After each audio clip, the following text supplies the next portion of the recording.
जयंत भीम जयंती सगळ्यांना माझा जय Bhim.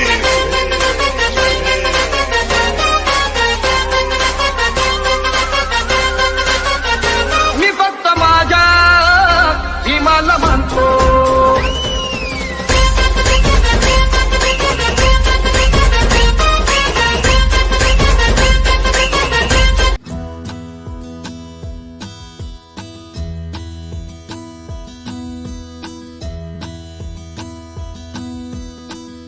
Hi friends, welcome back to my channel. అందరికీ జై భీమ్.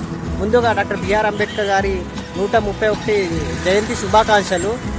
మేము డాక్టర్ బిఆర్ అంబేద్కర్ గారి జయంతి సందర్భంగా కొన్ని ప్రోగ్రామ్స్ అనుకున్నాం. ఆ ప్రోగ్రామ్స్ అనేది మీకు చూపించడానికి ట్రై చేస్తాం. అలాగే మా రాజు కూడా ఈ ప్రోగ్రామ్ చేయడానికి చాలా హెల్ప్ చేశాడు. అతనే కెమెరామ్యాన్గా చేశాడు. ఆయన మాట్లాడతాడు. రాజు. అందరికీ జై భీమ్. అంబేద్కర్ గారి 131 జయంతి శుభాకాంక్షలు. అయితే మనం ఈరోజు లుంబిని బుద్ధ విహార ట్రస్ట్కి వెళ్తున్నాం. అక్కడ బంతిజీ గారు అంబేద్కర్ గారి గురించి కొన్ని విషయాలు మాట్లాడతారంట. మనం వెళ్ళి వెళ్దాం. అలానే ర్యాలీ కూడా ఉంది ఫ్రెండ్స్. ఆ ర్యాలీలో కూడా పాల్గొందాం. ఆ ర్యాలీకి సంబంధించిన వ్యూ మీకు చూపేదానికి ట్రై చేస్తాను నేను. అలానే ఈ వీడియో చివరి దాకా చూడండి. నా ఛానల్ని సబ్స్క్రైబ్ చేయండి, వీడియోకి లైక్ చేయండి, అందరికీ షేర్ చేయండి. కలుద్దాం.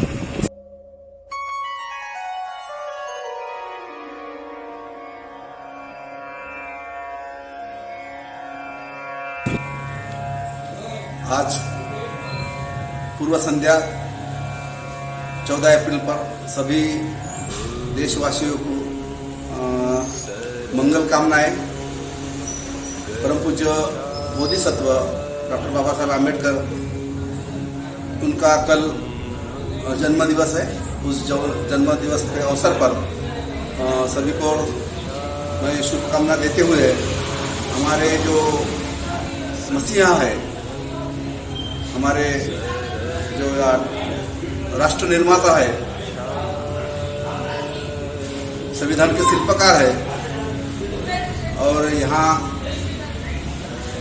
भारत में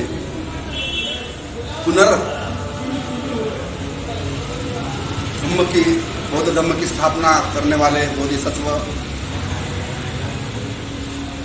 परम पूज्य डॉक्टर बाबा साहब आम्बेडकर, उनको मैं शतशः नमन करता हूँ, उनको वंदन करता हूँ. सही बात तो पूरे भारत देश में, पूरे भारत वर्ष में बाबा साहब का जन्म दिवस मनाया जाना बहुत जरूरी है. क्योंकि बाबा साहब ने इस देश को 2 संविधान दिए. बाबा साहब ने इस देश को और बुद्ध के मार्ग पर लाने का बहुत बड़ा काम किया बाबा साहब ने. इस देश ने बहुत बड़े 3 महान व्यक्ति दिए हैं. पहले या भारत में जो क्रांति हुई, परम पूज्य तथागत भगवान बुद्ध, उन्होंने जो मानव कल्याण की क्रांति की है, पूरे दुनिया में वो उनको सराहाया जाता है. पूरे दुनिया में जो आज बुद्ध के बारे में जो विचार है, जो बुद्ध का जो संदेश है, बुद्ध का जो मानव कल्याण है, जो मानव का कल्याण मार्ग है,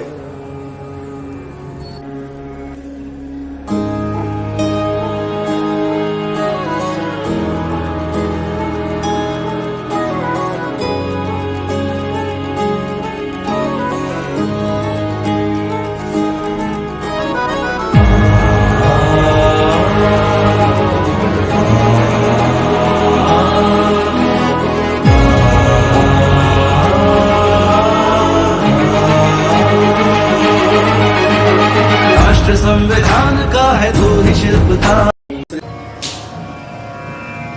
भारत देश को बाबा साहब ने दोबारा पुनर्जीवित किया है बुद्ध धम्म अपनाकर.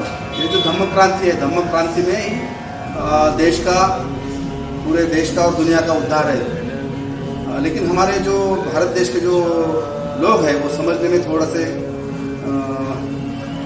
नाकाम तो नहीं बोल सकते, लेकिन समझने में थोड़ा से वैचारिक लेवल और बंधुता की कमी के कारण शायद हो सकता है, क्योंकि बुद्ध के काल से, सम्राट अशोक के काल से ये सभी वो जो मानव कल्याण के विचारों को, मानव कल्याण के सिद्धांतों को ये नेस्तनाबूद करते आ रहे हैं। अभी भी बाबा साहब का जो फंडामेंटल राइट्स है, बाबा साहब ने जो भारत देश को दिया, तो ये जो डेमोक्रेसी है बाबा साहब ने दी, तो डेमोक्रेसी को समझने में हमारा देश अभी भी शायद नाकाम है। तो हमें ये सोचना बहुत जरूरी है कि जो पूरे कल्याण का, अगर हम विश्व गुरु समझते हैं तो पूरे मानव कल्याण के बारे में सोचना है। गुरु की व्याख्या अगर है, गुरु तो बुद्धिज्म में है या नहीं है, लेकिन गुरु की व्याख्या परिपूर्ण करना है तो हमें गुरु के समान ही हमारा जो आचरण है, हमारा जो बिहेवियर है, हमारा जो सिद्धांत है, गुरु के समान ही होना है। लेकिन बुद्ध के सिद्धांतों में कोई कमी नहीं है, पूरे मानव कल्याण का सिद्धांत है, वही बाबा साहब ने निचोड़ कर वो बुद्ध एंड धम्मा में गुलामी की मुक्ति का सिद्धांत दिया बाबा साहब ने। उसके साथ में एक बहुत बड़ी चीज दी बाबा साहब ने, वो चीज को हम समझ, हमारे कम से कम बाबा साहब का जो अम्बेडकर राइट है वो लोगों ने समझना बहुत जरूरी है। वो है 22 प्रतिज्ञाएं। 22 प्रतिज्ञाएं तो जब तक हम समझते नहीं, हमारा मूल कारण वही है, हमारे जो दासत्व है वो दासत्व वही है। 22 प्रतिज्ञाएं को समझने के बाद हम सब लोग बहुत सारे, हमारा जो भय है, हम निर्भय होकर हम देश को और साइंस को आगे बढ़ा सकते हैं।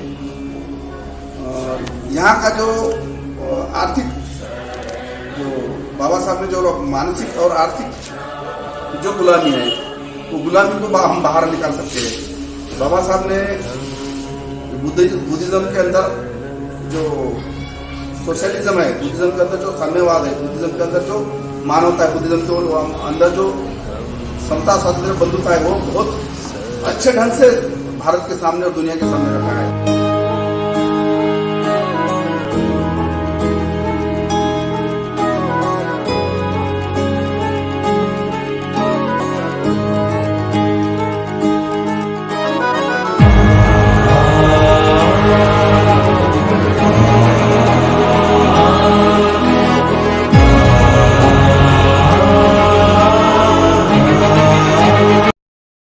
इसलिए बाबा साहब कहते हैं कि हमें शारीरिक दुख, आध्यात्मिक दुख के जगह मानसिक दुख बाबा साहब ने दिए। सामाजिक दुख और मानसिक दुख और सामाजिक दुख, ये 3 दुख, आध्यात्मिक दुख के जगह वो जो सामाजिक दुख दिया है। तो हमारे देश अभी भी सामाजिक दुख के अंदर पीड़ित है। वो जो सामाजिक दुख के बाहर निकलेंगे तो हम समझ सकते हैं। तो इसीलिए सामाजिक दुख का कारण जो है, तो वो सामाजिक दुख के बाहर निकलने के लिए बाबा साहब ने 22 प्रतिज्ञा दी। तो हम लोग पूरे कल जो भी हमारा जो भी मनाने वाले हैं, जो भी हमारे लोग बाबा साहब के जयंती में, बाबा साहब का जो दिवस है बड़े धूमधाम से मनाते हैं। धूमधाम से मनाने के बजाय जय जयकार करने से हमारा जो समस्या है, हमारे जो संविधान है, हमारा जो बाबा साहब ने दूसरा संविधान है जो 22 प्रतिज्ञा है, वो तो समझने के लिए हमें तो प्रैक्टिकली जीवन जीना शुरू करना पड़ेगा, प्रैक्टिकली समझना शुरू करना पड़ेगा। हमारे मन में जो भी डर है, हमारे मन में जो भय है, वो भय को बाहर निकाले बगैर हम गुलामी से मुक्त नहीं हो सकते। इसलिए मैं सभी को दोबारा शुभकामनाएं देता हूँ। ये पूरे संध्या पर है, 14 अप्रैल के पूर्व संध्या पर हम सब है, तो सभी को मैं शुभकामनाएं देते हुए 22 प्रतिज्ञा और बाबा साहब का जो बुद्ध एंड धम्मा और संविधान जो भारत सरकार के देश को जो फंडामेंटल राइट से मूलभूत अधिकार दिया है, उसको बहुत अच्छे तरीके से समझना है। और साथ में ही हमें बुद्ध और उनके धम्म को समझना है। और जो हमें धम्म क्रांति जिस दिन 14 अक्टूबर 1956 को हुई थी, उसी दिन बाबा साहब ने खुद अपने अनुयायी को त्रिशरण पंचक देकर और ये 22 प्रतिज्ञा दी है। तो पूरी दुनिया ने और बाबा साहब के अनुयायी और सभी भारतवासियों ने समझना बहुत जरूरी है। मैं यही रुकता हूँ। जय भीम, जय बुद्ध, जय Bharat.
चटोलीवर DJ Vaibhav in the mix. चटोलीवर शोभे घटने आभार चटोलीवर शोभे घटने आभार